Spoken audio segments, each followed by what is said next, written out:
আরো শুনবানি সুন্দর কাহিনী, জান্নাতের ওই রুমে রুমে লেখা নবীর নাম।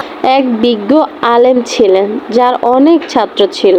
যখনই তার কাছে নতুন কোনো শিষ্য আসতো তিনি তার পরীক্ষা নিতেন। তিনি কিছু তোতা পাখি পালতেন যাদেরকে তিনি একটি কথা শিক্ষা দিয়েছেন। কথাটি হলো, শিকারি আয়েগা দানা ঢালেগা জাল বিছায়েগা ফাঁস না নেহি। অর্থাৎ শিকারি আসবে, দানা দিবে, জাল পাতবে, ফেঁসে যেও না। যখনই নতুন কোনো ছাত্র আসতো তখনই তিনি তাকে কিছু দানা আর একটি জাল দিয়ে বলতেন, যাও ওই গাছের নিচ থেকে কিছু পাখি ধরে নিয়ে আসো। পাখিগুলো মানুষ দেখা মাত্রই গান গাইতে শুরু করত, এই বলে, শিকারি আয়েগা দানা ঢালেগা জাল বিছায়েগা ফাঁস না নেহি। তখন বেশিরভাগ ছাত্ররাই ফিরে আসতো, এই ভেবে যে এত চালাক পাখি ধরা যাবে না।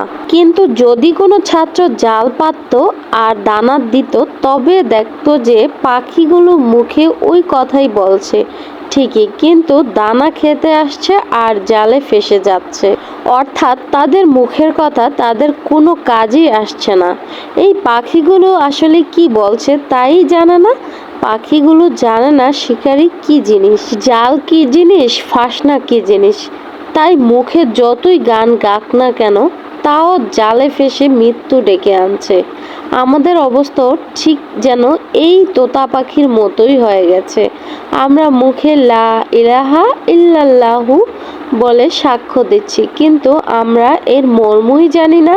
আমরা সুদ, ঘুষ, পরনিন্দা, জিনা, গীবত করছি আর তোতা পাখির মতোই আবার কালেমা বলছি আর নিজেকে মুসলমান হিসেবে দাবিও করছি। কাজেই আমাদের এই সাক্ষ্যদান তোতা পাখির মতো।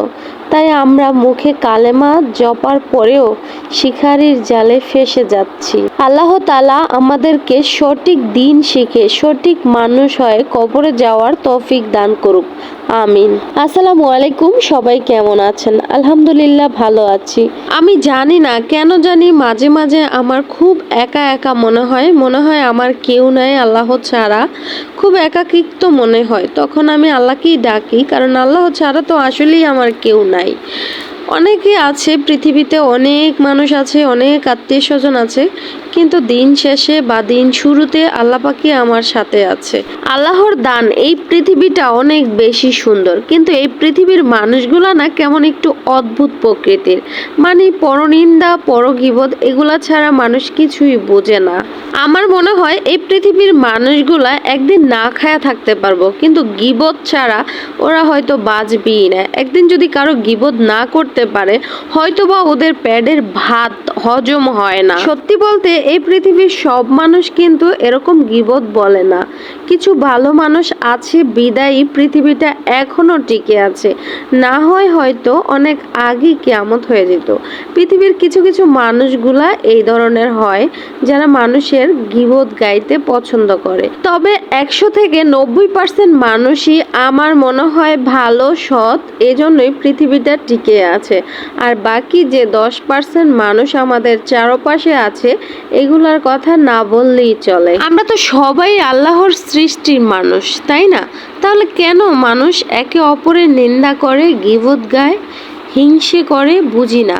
আল্লাহ তাআলা আমাদের সকলকে সঠিক দিন শিখে সঠিক মানুষ হয়ে কবরে যাওয়ার তৌফিক দান করুক, আমিন।